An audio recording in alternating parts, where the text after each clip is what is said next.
curso se llama El hombre en la luna desde la literatura. Yo les mencioné la semana pasada algunos textos y algunas cosas que eran medio inhallables, que vamos a desarrollar un poco más, pero sobre todo voy a seguir haciendo hincapié en algunos hechos enigmáticos que han podido encontrarse en la literatura y que después fuimos... Ya me voy a poner amigo con la palabra.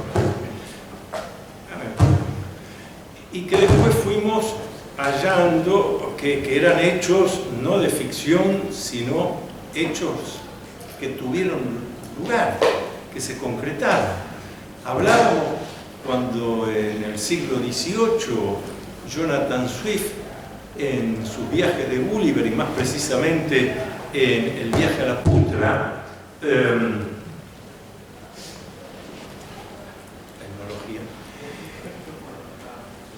menciona que Marte tiene dos satélites en una órbita muy cercana al mismo Marte, y lo interesante es preguntarse, como lo siguieron haciendo muchos estudiosos, de dónde sacó Jonathan Swift ese dato.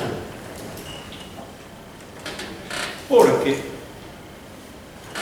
lo cierto es que la ciencia y la astronomía recién a fines del siglo XIX, desde el Observatorio de Washington, Asaph Hall, un astrónomo norteamericano, logra observar y fotografiar dos cuerpos que giran en torno al planeta Marte. Él los denominó Phobos y Deimos, miedo y terror. Y el mismo Asaph Hall señaló que había puesto esos nombres porque cuando a través del telescopio ve esos dos cuerpos pequeños, son en realidad prácticamente dos pedruscos comparados con nuestra luna, son dos pedruscos, ve eso, le produjo un miedo muy grande porque se acordó de lo escrito por Jonathan Swift. Y la pregunta que se hace cualquier científico de una mente amplia, que es, pero este señor 200 años antes escribe una novela e indica la existencia de dos cuerpos que ninguno de nosotros conocíamos. Y él mismo se pregunta, ¿debió haberlo obtenido de algún lado?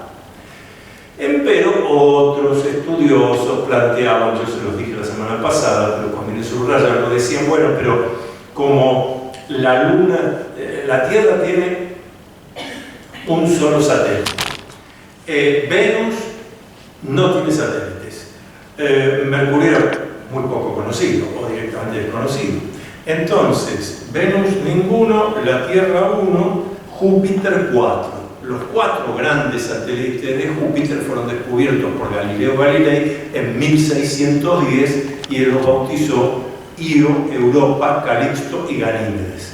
Entonces hubo quienes dijeron, bueno, tal vez por deducción, si Venus ninguno, la Tierra 1, Marte 2 y Júpiter 4. Bueno, es una manera de pensarlo. Pero lo cierto es que ahí está ese dato.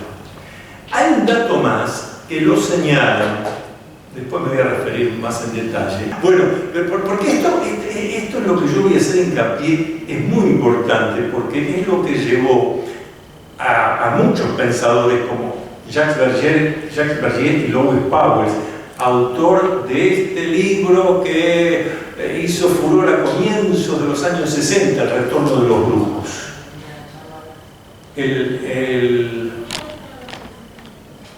La traducción, porque el libro original es francés, la traducción no es muy buena, llama la atención para la venta masiva, pero en realidad la traducción correcta del francés es El amanecer de los magos, que es otra cosa.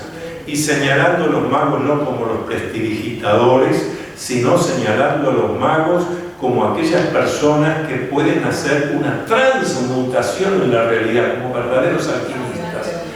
Lo que plantean Berger y Powers, y luego ha habido otros investigadores, pero yo quiero hablar de ellos que fueron los que abrieron el camino, es que en ese acto de creación, en ese acto que el escritor tiene, el escritor de ficción estoy hablando, como el poeta, en ese acto se abren canales que están fuera de los 5 sentidos, que no tienen que ver con los 5 sentidos, cosas que más modernamente se llamarían fenómenos parapsicológicos, de clarividencia, de precognición.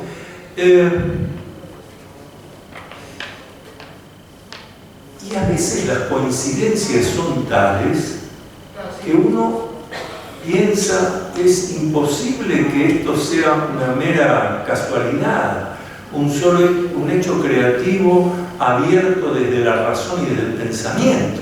Acá tiene que haber intervenido otra cosa. El mejor ejemplo lo tenemos en Julio Verne.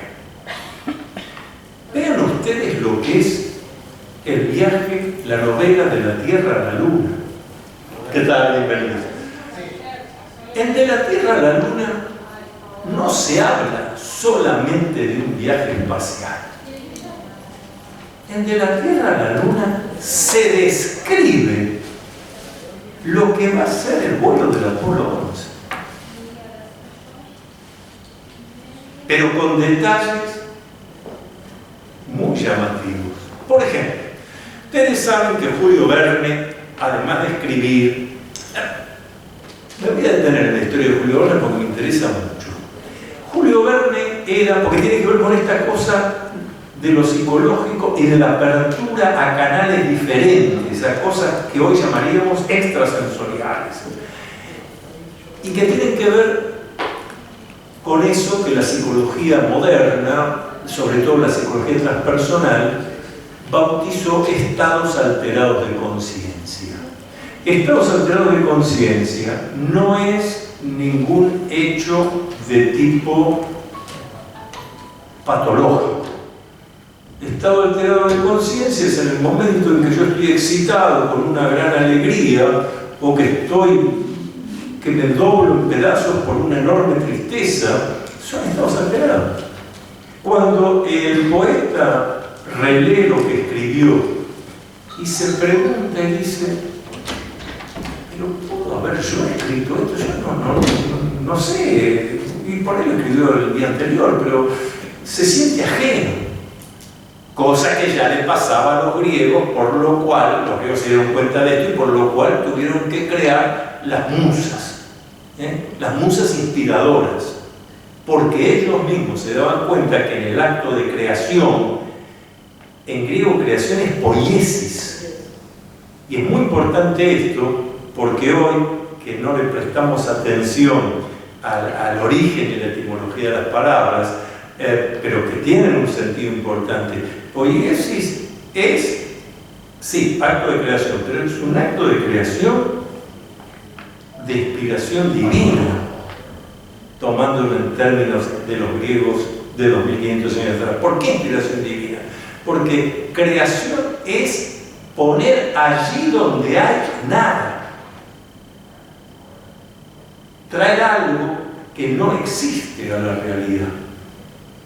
Poner allí de donde había nada, poner algo, es un acto que solo lo puede hacer la divinidad. Entonces, la idea era, un humano no puede haber escrito este poema, un humano no puede haber hecho estas deducciones, sobre todo porque los autores, como sigue ocurriendo en la actualidad, un poema, un cuento, una novela, un pasaje de la novela, ¿y por qué escribió esto? Miren, me salió. Yo tuve sobre esto profundas, interesantes conversaciones, café de por medio, con un novelista argentino que falleció ya hace años, pero que en su momento fue muy destacado, Eduardo Gudiño Kiefer.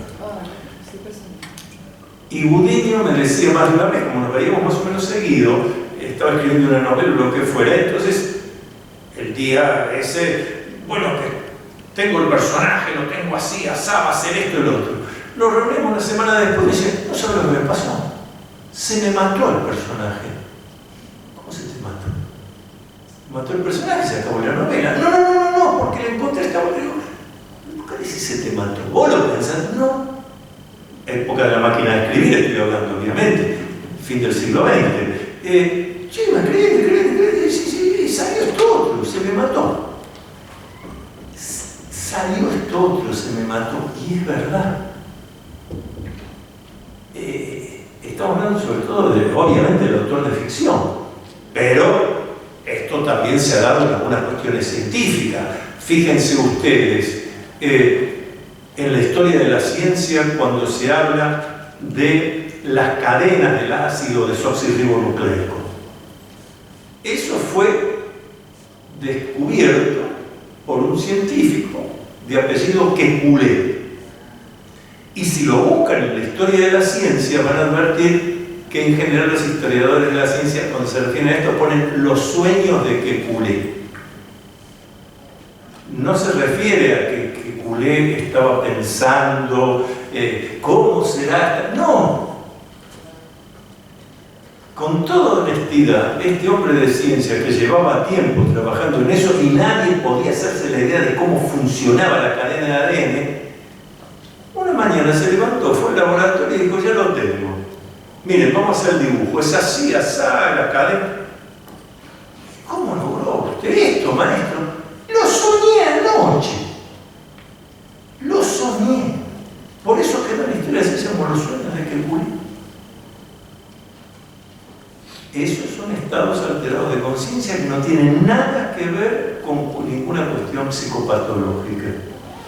Son facultades que nosotros los humanos tenemos y que por la vida cotidiana, las normatividades, las buenas costumbres, la comodidad, etc., vamos dejando de lado. El otro ejemplo científico importante, ya que estamos hablando de cuestiones científicas y tecnológicas, eso va a viajar a la luna, es el tema de la insulina. La insulina que ha salvado y sigue salvando y permitiendo la vida de tanta gente es también producto de un estado alterado de conciencia de un hombre de ciencia de apellido Banting. Banting llevaba años buscando aislar algo que aliviara a los diabéticos y no lo encontraba. Como todo buen hombre de ciencia, sobre todo de aquella época sin computadora, dormía la mesita de luz, su libreta de anotaciones.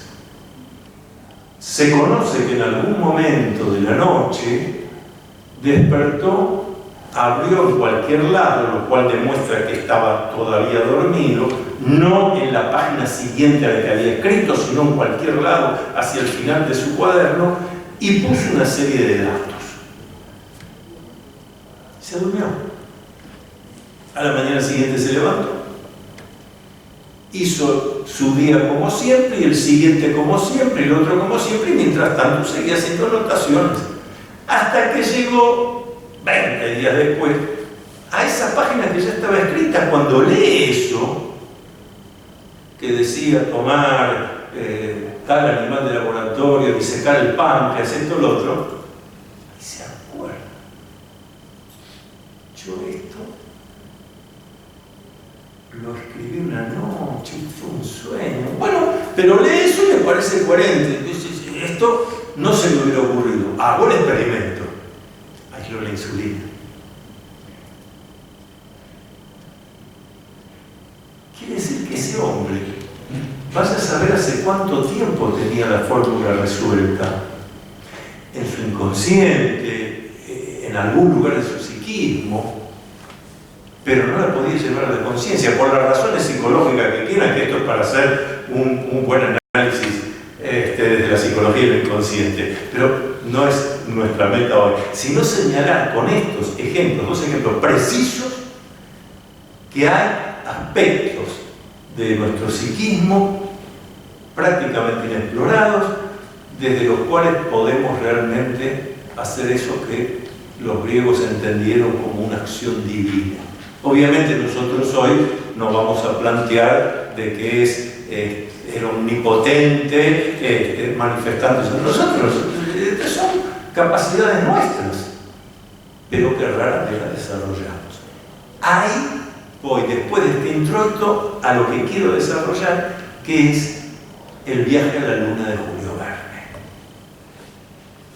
Pero primero hablando de Julio Verne, como les dije, porque esto hay que ver el contexto. El contexto no es nada más que una época de Occidente, en este caso de Europa, es también el contexto de vida.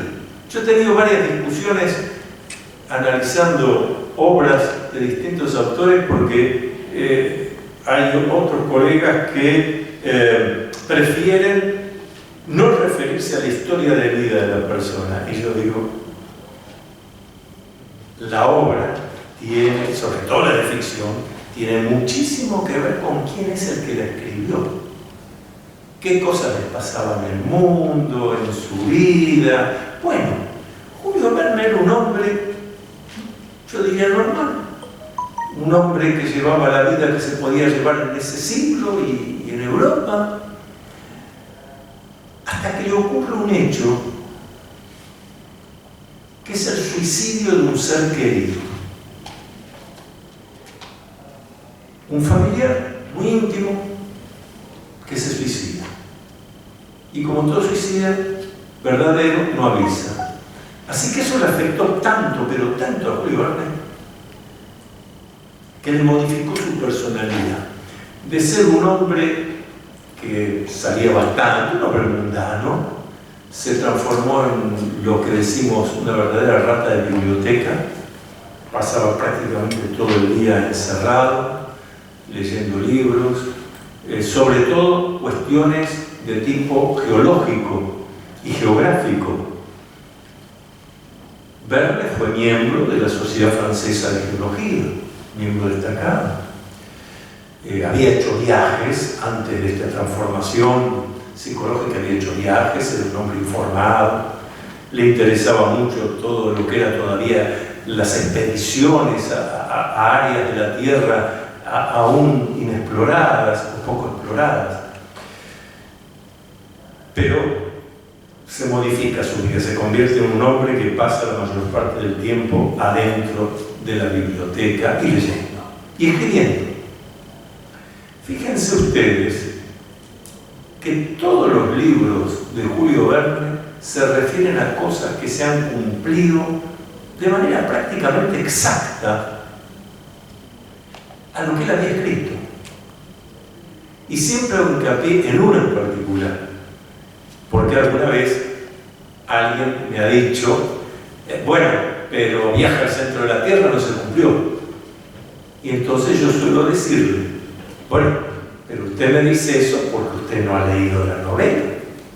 Si usted lee la novela, se va a enterar que formaciones geológicas a los exploradores los devuelven a la superficie y no llegan jamás al centro de la Tierra porque, dicho sea de paso, no se podía llegar, no se puede llegar.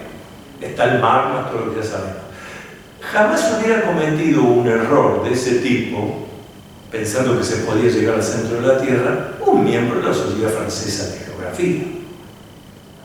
Conocía eso. Pero también advierte que cuando Verne hace ficción, hace verdadera ciencia ficción. O sea, con los elementos que la ciencia da, ficciona. No es una persona que dice, bueno, me voy a adherir a la idea de la Tierra hueca, y entonces el centro de la Tierra está hueco y hay otra humanidad. No, porque habla de la ciencia. Y ahora esto me interesa subrayar, porque ciencia ficción es eso. Lo otro es fantasía. La Tierra hueca, fantasía. Pero Verne hace ciencia ficción, ficción científica. Jonathan Swift, cuando da sus explicaciones, por ejemplo, de la isla que vuela, y de quienes habitan la isla, que son unos seres que aparentemente no son humanos, pero tienen el cuerpo como el nuestro, o sea, antropomorfo. Pero cuando da las descripciones de cómo funciona esa isla voladora y demás, coincide con los conocimientos que la ciencia tenía en aquel momento y la técnica de cómo podía ser que algo más pesado que el aire volara o se desplazara e incluso fuera. Yo ahora digo fuera de la atmósfera. En esa época todavía se suponía que la atmósfera podía seguir, que llegaba hasta la luna, entre estas cosas. Cada vez los conocimientos eran más precisos, pero esta gente hace verdadera ciencia ficción en ese sentido. Verne habla, es que es tanto lo que para decir y no quiero olvidar. Antes de lo que Verne habla, todos los libros de Verne están escritos como supongo yo, esta es una deducción mía, que debe escribir cualquier neurótico obsesivo, o sea, lleno de detalles. Le hice a mi asistente que traiga el libro que estaba en la 7ª gaveta, cuarto de la derecha, y era el 2º tomo del Atlas tal, o sea, todo minuciosas precisiones. Por eso, por ejemplo, señala el eje de meridiano y paralelo desde donde va a salir ese cohete que va a llevar a los astronautas en su novela. ¿Cuál no sería la sorpresa cuando, un tiempito después de 20 de julio de 1969, un estudioso de la novelística de Verne dijo: ahora ya sabemos de dónde salió el Apolo 11, de Cabo Cañaveral, de Cabo Kennedy. A ver, ¿de dónde pensó Verne que iba a salir esa espacionave en ese primer vuelo? A ver, ¿dónde está situado? ¿En la Antártida? ¿En el Polo Sur? ¿En medio de Europa, desde Suiza? ¿Dónde? ¿En la estepa siberiana? Bien, se trasladó los datos de Verne al mapa y da un lugar que en la época de Verne estaba totalmente deshabitado de humanos. Estaba habitado por muchos cocodrilos, algunos de cuyos descendientes todavía están hoy, sigue habiendo cocodrilos en la zona, y que en aquella época era un enorme pantano inhóspito. Álvaro Núñez, cabeza de vaca. Lleno de pajonales. Por eso el lugar es conocido ahí a la vera del Océano Atlántico. El lugar donde imagina Verne que sale la primera espacionave, el cohete que lleva la primera espacionave al espacio, es un lugar que hasta la muerte de John Fitzgerald Kennedy se conoció como Cabo Cañaveral y ahora es Cabo Kennedy. No es poco esto, no es poco. Cuando se hace este descubrimiento, obviamente esto fue publicado, etcétera, presentado en congresos, y siempre está el grupo escéptico que con buen criterio dice: bueno, un momentito, Verne era un experto en geología, en geografía. Entonces, él debe haber pensado desde qué lugar de la Tierra era más simple enviar una máquina al espacio, porque habrá menos resistencia magnética, habrá menos resistencia de la ley de gravedad, todo lo que ustedes quieran. Pero lo cierto es que ese lugar que señala Verne no es el único lugar de todo el planeta Tierra. Hay muchos. ¿Por qué se le ocurre a Verne poner ese sitio que además en el momento que lo escribe No era un centro de investigaciones, no había un observatorio astronómico, habían los alligators, como bien dice la señora, es decir, estaban los cocodrilos, las serpientes, los pajonales, el pantano, la nada. Primer punto. Segundo punto. ¿Qué imagina Verne? Imagina un cohete que sale todo el cohete y va todo el cohete entero ahí con los astronautas adentro y llega a la Luna. No. Un cohete que arriba lleva una cápsula y que el cohete después se quema, se anula y sigue la cápsula hasta llegar. Fue así. Pero la cápsula es la del Apolo 11, es una cápsula de 3 etapas, no de una como parece por ahí, además, pero da la impresión que es una sola, en la novela de Verne. Quien creó el cohete Saturno de 3 etapas con la cápsula arriba para enviar a la Luna, etcétera, etcétera, fue el padre de la astronáutica norteamericana, el ingeniero alemán Wernher von Braun. Esto te lo puedes buscar en Google porque está. Después del éxito del Apolo 11, von Braun dio conferencias por todos lados, hizo entrevistas de prensa y una y otra vez le preguntaron de dónde sacó la idea del cohete portador en 3 etapas. Es decir, se quema la primera etapa, siguen las otras dos, esto facilita menos peso, sigue hasta la última etapa y después sigue la cápsula sola en el espacio. Acuérdense que von Braun fue uno de los hombres que trabajó para el nazismo, para Hitler, y que tuvo problemas con el nazismo en tiempo de Hitler, entonces agarró todo su equipo, se dio cuenta que iba a terminar su vida, lo iban a matar los nazis, así que él tomó su equipo, lo que tenía, sus colaboradores, y en camiones se enfiló hacia donde venían los aliados. Y ni bien los encontró, se entregó. Los yanquis lo recibieron muy bien y todo lo que podemos imaginar de la conquista del espacio por Estados Unidos se lo deben a von Braun y a su equipo. Entonces le preguntaban esto con la intención de ver si él contaba qué experimentos que hubiera hecho en la Alemania nazi.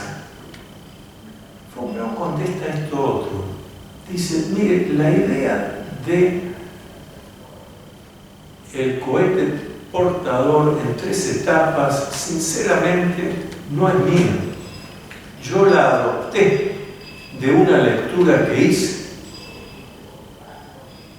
¿Y qué lectura hizo? Bueno, el viaje a la Luna que escribió Cyrano de Bergerac, 400 años antes. Ese hombre escribe una novela en la cual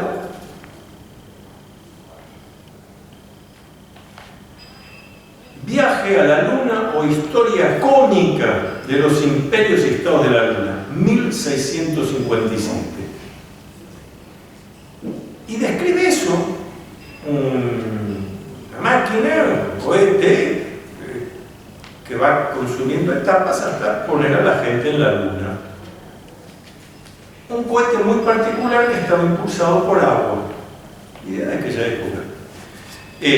Lo lindo es que Cyrano describe que en la Luna está el paraíso terrenal. Pero bueno, parece que no está. Pero son cosas que nos tenemos que preguntar. ¿Cómo hace en 1600, a mediados del siglo XVII, cómo hace un escritor en la época que había de máquina a vapor? ¿Cómo hace para imaginar? ¿O había? Que esto es lo que plantea Jacques Bergier y Lowell Powell, que dice, no había. Había conocimientos muy desarrollados, tecnológicos, científicos, pero solamente los tenían algunos iniciados que pertenecían a ciertas sociedades secretas. Y esto, la verdad, también, no lo vamos a desarrollar extensamente acá, pero me parece importante por el contexto que estamos hablando, esto también es una cosa que está comprobada. Yo les contaba la semana pasada, cosas que no se suele comentar porque se analizan otras cosas, pero que hasta Dante en la Divina Comedia cuenta que a él lo llevan a la luna y que llega a la luna y ahí encuentra las almas de aquellos que no cumplieron las cosas que tenían que hacer en la tierra, etc. Bueno, ahora, Dante formaba parte de una sociedad secreta, Julio Verne también está demostrado, Cyrano de Bergerac, toda esta gente que aporta algún dato, sobre todo digo tecnológico. Me interesa lo de Cyrano por el cohete de 3 etapas en la época que, salvo por la influencia china, en la canilla voladora. Volvemos con el amigo Verne. Muy bien. Así que sale de Cabo Cañaveral. ¿Cuántos astronautas lleva esa cápsula según la novela de Verne? 3. ¿Cuántos astronautas lleva la Apolo 11? 3. La novela de Verne, 3 varones, 2 varones y una mujer, 2 mujeres. No. 3 hombres. Igual que la Apolo 11. Y llegan a la Luna. ¿Y cuántos descienden a la Luna? 2. ¿Y el otro dónde se quedan? Dando vueltas en orden. Escúchame. Armstrong y Aldrin descendiendo en el módulo de excursión lunar. Collins orbitando el Apolo 11 en torno a la Luna. Nos está contando todo tal como va a ser. Pero como yo les dije que Verne es obsesivo, da el tiempo exacto en horas que dura el viaje desde el despegue, la llegada a la Luna, el tiempo que permanecen en la Luna, el regreso y llegar a la Tierra. Se equivocó. Le erró en 1 hora. Son 5 días. Hay que hacer 24 por 7, restar algo. Le erró por 1 hora. Y la verdad que tenemos dudas de que le haya errado por 1 hora. Sospechamos que está mal calculado por la NASA. Pero aunque no fuera así, errar por 1 hora. Haberlo escrito en la época que a lo sumo teníamos los globos, por eso puede escribir un viaje en globo. Bueno, pero vamos a ver otro detalle más. Hasta acá vamos 100% de éxito.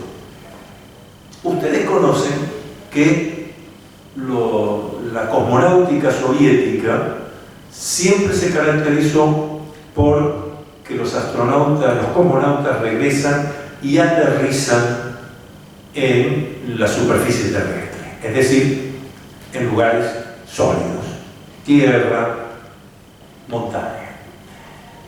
Y los norteamericanos siempre han acuatizado, analizado. ¿Qué decidió Julio Verne? ¿Aterrizan o acuatizan o amerizan? Con un remedio de paracaídas, una cosa así, un elemento para amortiguar en el agua. ¿Pero en dónde el agua? En el Océano Índico, en el Mar Caspio, en el Pacífico. Yo invito a cualquiera que conozca de cálculo estadístico que me diga qué probabilidades hay por azar de que este hombre escribiera cuando escribió exactamente lo que sucedió en julio de 1969. Y le doy de changüí la hora equivocada, la hora de más en la duración del vuelo. muy difícil aceptar que todo esto ha sido producto de la adivinación, pero de la adivinación no parapsicológica ni de un sexto sentido, sino de una mera casualidad. De un azar, claro, porque ahí está.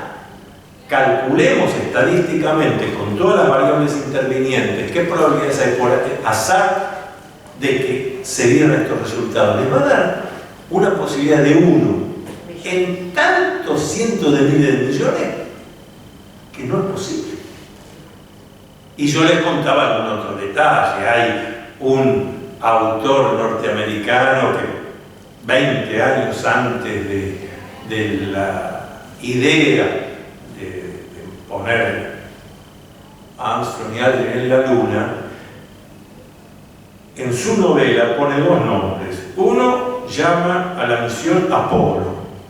Y yo les decía, bueno, puede ser que 20 años antes ya hubiera documentos o cosas de la primera serie se llamara Mercury, la segunda Gemini, la tercera Apolo. Puede ser que el tipo no supiera. Además, porque tomaban nombres mitológicos griegos. Claro, el problema es cuando dice y la nave está a cargo de su comandante y pone el apellido y dice Armstrong.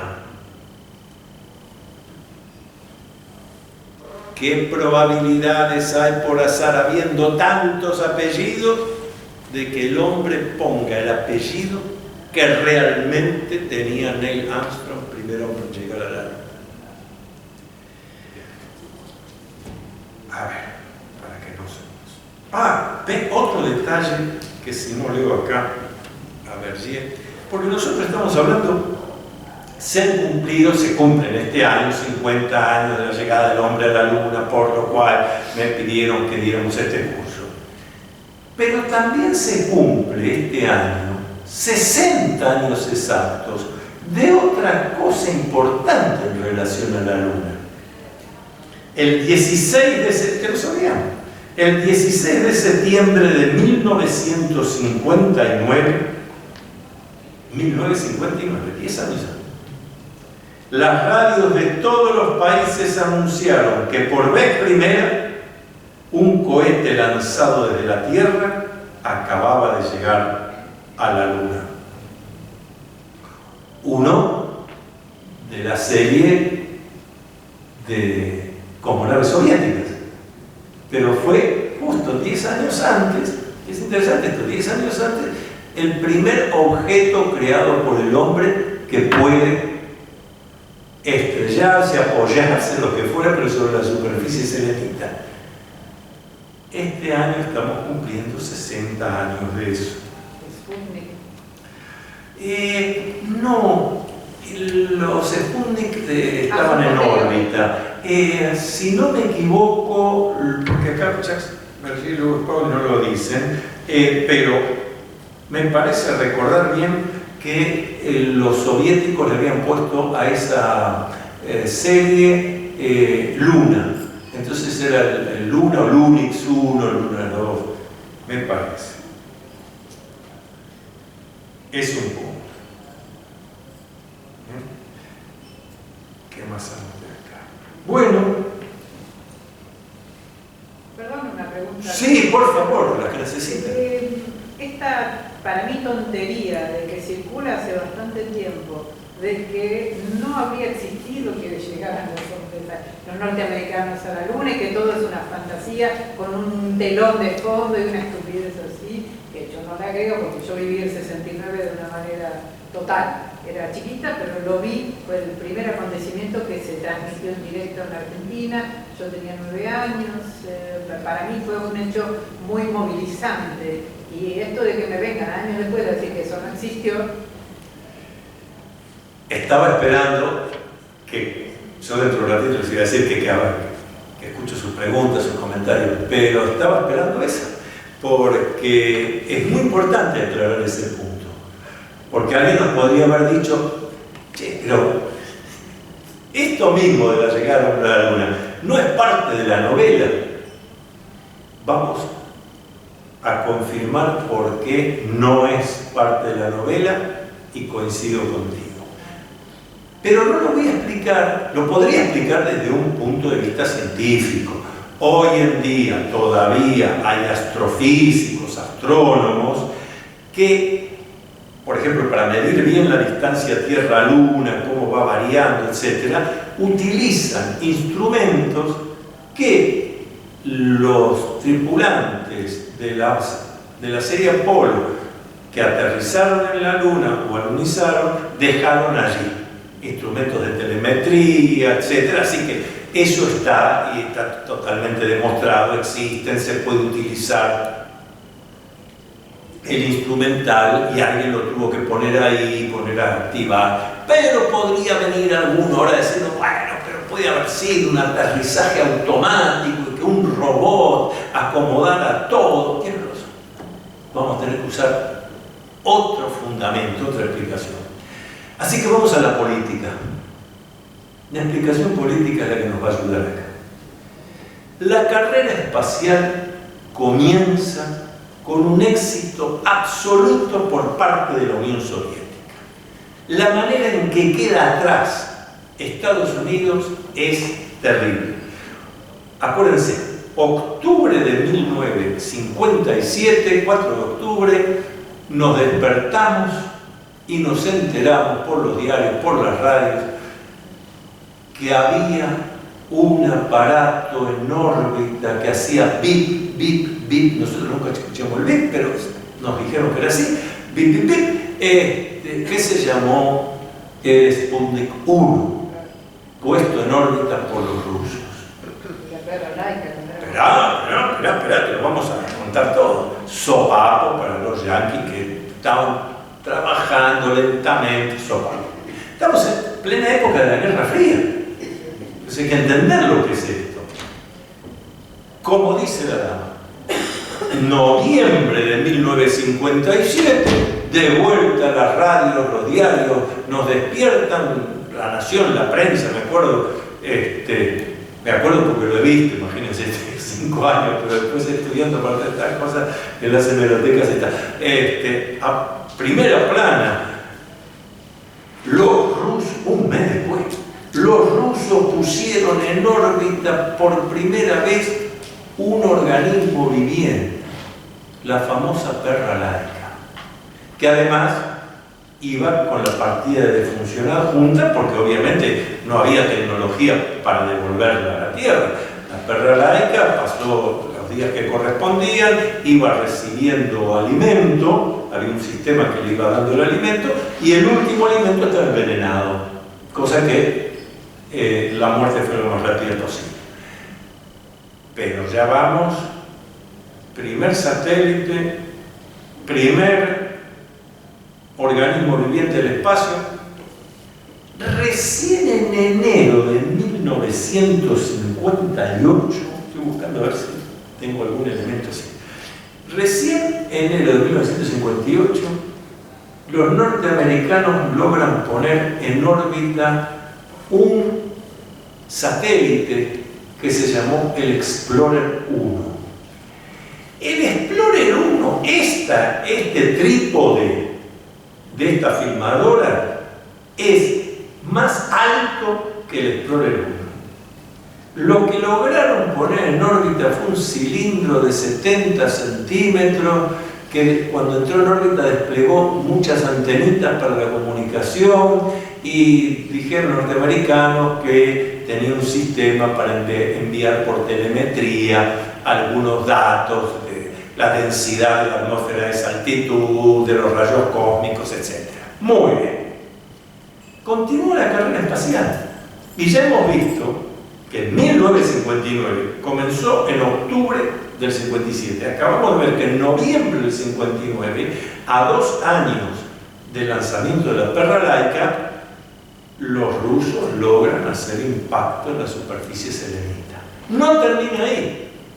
Un tiempo más tarde, ¿con qué nos desayunamos? Con que estaba el primer hombre en el espacio, Yuri Gagarin, que además no solo estaba en el espacio, no es que hizo un viaje suborbital, no, Yuri Gagarin entra en órbita y da varias vueltas en torno a la Tierra. Acá viene de vuelta la leyenda y la historia.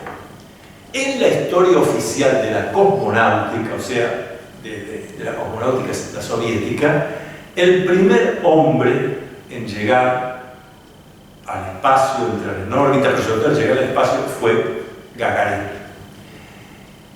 Otros investigadores, esos que adheridos a ciertas hipótesis conspiracionistas, en muchas de las cuales yo adhiero, dicen no. Ese fue el primer vuelo que salió bien y entonces fue publicitado. Pero hubo 3 o 4 intentos antes de cosmonautas que no entraron en órbita. Incluso hay unos estudios que dicen, si lo googleando van a encontrar, que dicen no, uno entró en órbita, pero llegó a entrar en órbita y ya estaba muerto, con un problema de presurización de la cápsula, y todo eso la Unión Soviética mantenía en absoluto secreto. El que salió bien, ese fue publicitado. Yo les doy la trama de entre la leyenda, lo histórico, pero es cierto que llama la atención que el primer intento en poner un hombre en la Luna, en órbita a la Tierra, haya dado resultados medio raro. Es tan exitoso de dar varias vueltas. ¿Qué hacen los norteamericanos? Después de varios vuelos tripulados soviéticos, logran su primer vuelo con la cápsula Mercury, la serie Mercury, Malcolm Scott Carpenter, que ni siquiera hace una órbita. El primer viaje tripulado al espacio de los Estados Unidos fue un viaje suborbital, es decir, hizo una partecita de la órbita, volvió a Tierra y se produce el primer amerizaje. Eran unas cápsulas tan pequeñas, todavía se pueden ver hoy en el Museo de Astronáutica de la NASA, ahí al lado de Cabo Cañaveral, de Cabo Kennedy. Uno ve eso y realmente, claro, el monoplaza, el astronauta iba casi en posición fetal, tullido, y hoy que conocemos muchos detalles históricos que se han liberado, explican hasta el grado de improvisación que había. Porque no en el caso del primero, pero uno siguiente también, una sola vuelta en torno a la Tierra, una sola órbita, en el momento que se va a producir el lanzamiento, el astronauta dice: yo tengo ganas de ir al baño. Nadie había previsto eso. Y entonces le dicen: mire, hágase encima, no hay otro. Y así se hizo el lanzamiento y así dio la vuelta y aterrizó.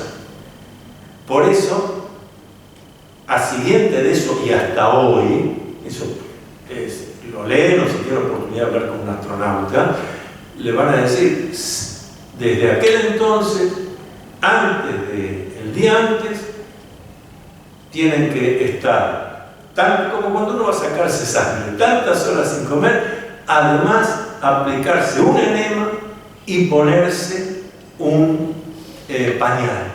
Así que todos esos hombres que ustedes ven cuando salen en el espacio y demás, que toda esa cosa heroica, pero el hombre está con un pañal, porque esto puede pasar. Y no hay forma de resolverlo, no se puede, no nos detenemos. Bien, pequeños detallecitos que le dan valor a este tipo de exploradores del siglo XX y el XXI.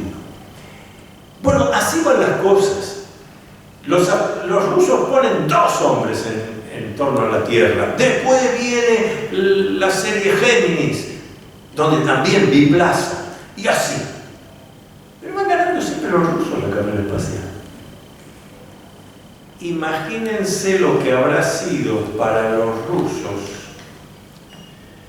cuando después de tantos años de éxito, 20 de julio de 1969, los norteamericanos dicen, tal como vos decías, vamos a transmitir al mundo por radio y por televisión el alunizaje. Y ahí es donde yo siempre le digo, porque esta pregunta es eterna, miren, si esto hubiera sido falso, no sé si a los 31 o a los 37 segundos de decir Estados Unidos esto, la agencia oficial de noticias soviética, que se llamaba TASS, hubiera emitido un comunicado diciendo todo mentira, todo falso, acá tenemos los datos telemétricos, acá tenemos esto otro, esa Apolo está dando vueltas en torno a la Tierra, nunca llegó a la Luna. En lugar de eso, al poco tiempo, la agencia TASS emitió un comunicado oficial del Kremlin felicitando a los Estados Unidos. Terminó el debate, terminó la discusión. Y esta es con la que siempre es el día de hoy, porque algunos pueden decir, bueno, eso fue en ese momento, es el día de hoy. Y yo cuando escribí este Ojo de los documentos de los astronautas he hablado tanto con astronautas norteamericanos como con cosmonautas rusos. Es el día de hoy que los rusos lo reconocen totalmente. Y a los cuales les he preguntado más de una vez, bueno, ¿por qué ustedes no fueron también a la Luna? Y no sé si esta será la verdad, pero digo, la respuesta que me dan es una respuesta bien pragmática. ¿Para qué? Ya estuvieron ellos. Todo lo que nosotros necesitemos hacer se puede hacer con naves automáticas. Y los han seguido enviando. Y los chinos tienen previsto, y hace un mes fracasó el alunizaje nada más, porque la llegada fue perfecta de una nave israelí creada por un consorcio privado, lo cual me gusta subrayarlo, porque en realidad ya no es un trabajo financiado por un gobierno, por un Estado, sino un grupo privado que dice esto de invertir en un viaje, en este caso automático, a la Luna, es una cosa que nos puede dar experiencia, nos puede dar elementos para después hacer aparatos más útiles para vender acá a nosotros, acá en la Tierra, que eso explica la otra pregunta, pero ¿para qué se ha invertido tanta plata? Y sí, el desarrollo tecnológico que ha permitido la exploración espacial es alucinante. Y todo el siglo XX después de eso fue alucinante. Claro. Y además el estudio de las rocas de la Tierra, de la Luna que trajeron, que tenemos en nuestro planetario. Sí, claro, pero a estos escépticos, como se autotitulan ellos, bueno, pero esa piedra, ¿cómo demostrás que viene de la Luna? Puede ser, está viendo que vos quieras. Pero los rusos callados la boca, cuando los sopapearon y venían bárbaros, eso es imposible. Ahora,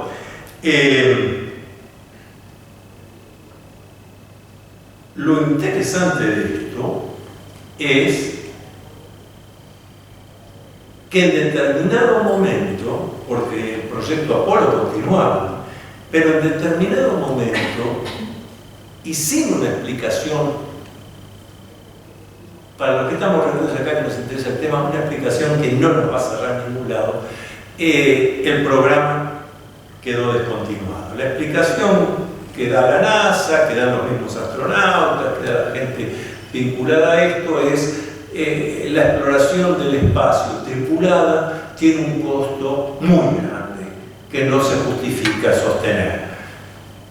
Cuando uno ve los números de los que están hablando ellos y a su vez uno ve cuánto gasta Estados Unidos o Rusia en armas, uno dice, pero esto es la caja chica de un miércoles del año a la mañana. Tiene que haber otra razón. Y ahora voy a contestar un poco mejor, más amplio, a la pregunta que vos hacías.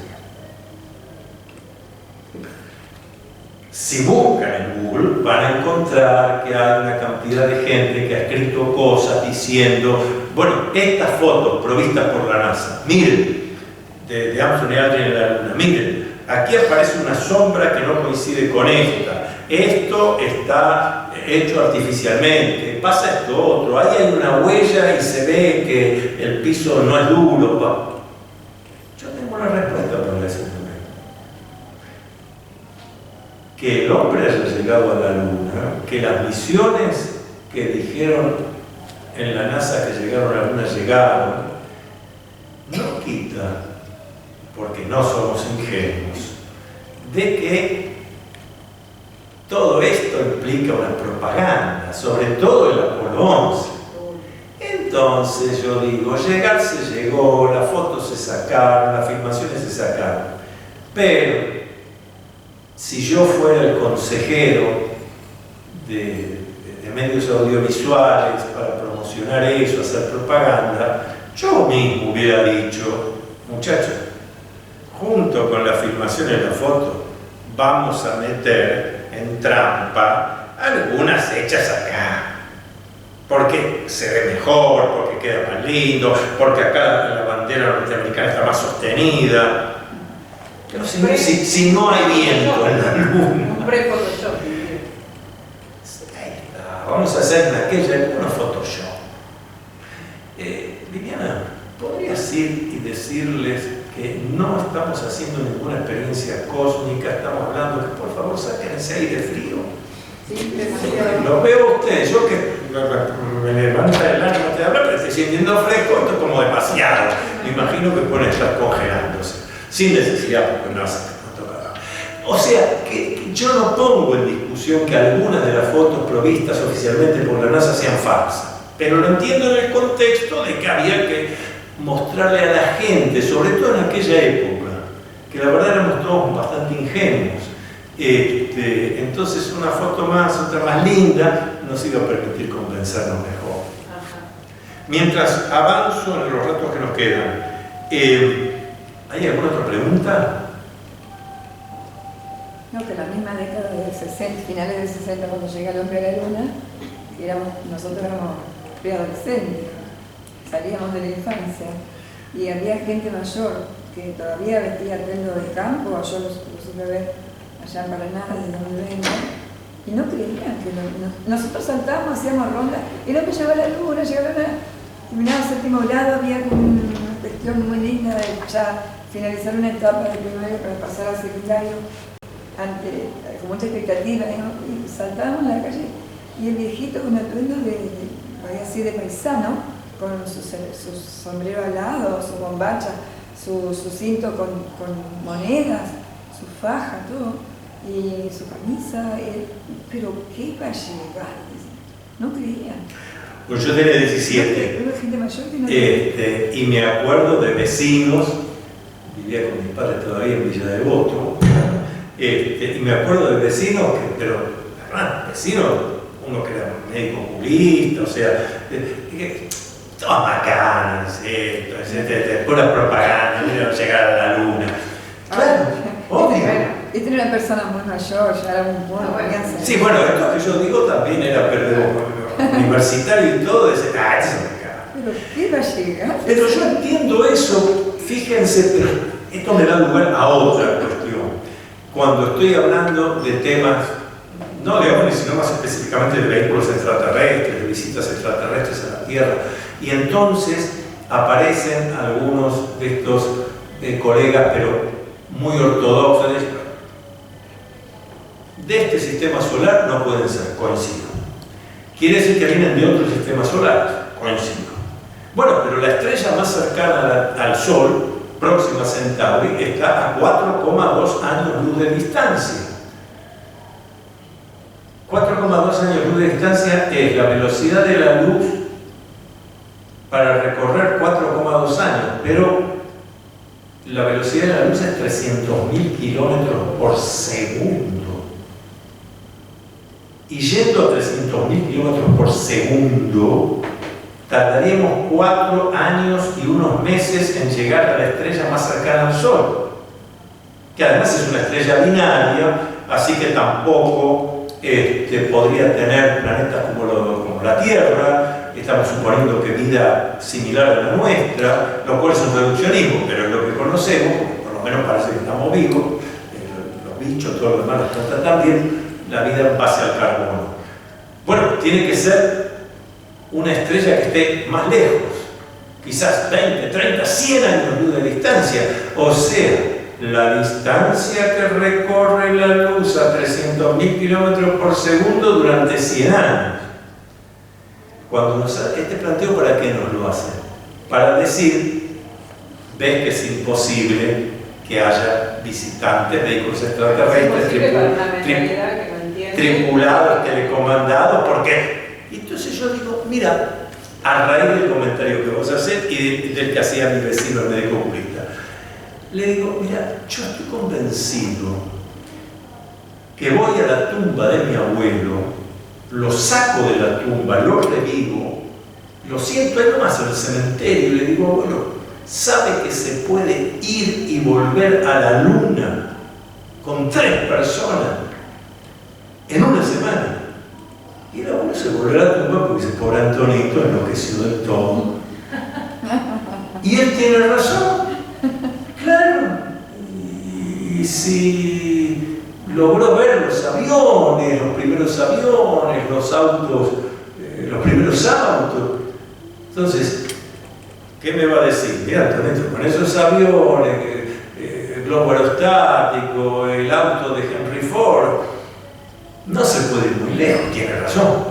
Pero nada menos que en unas pocas décadas, nosotros conseguimos ir y volver a la luna en 5 días, ni siquiera una semana. Por eso todo planteo egocéntrico que se hace sobre si nosotros no podemos, si nosotros no podemos, lo único que significa es que hasta ahora no hemos conocido, no hemos podido desarrollar la tecnología adecuada. Y dentro de esto hay cosas que no se dicen a nivel popular, público, pero que de vuelta nos unen al tema de lo extraterrestre y demás.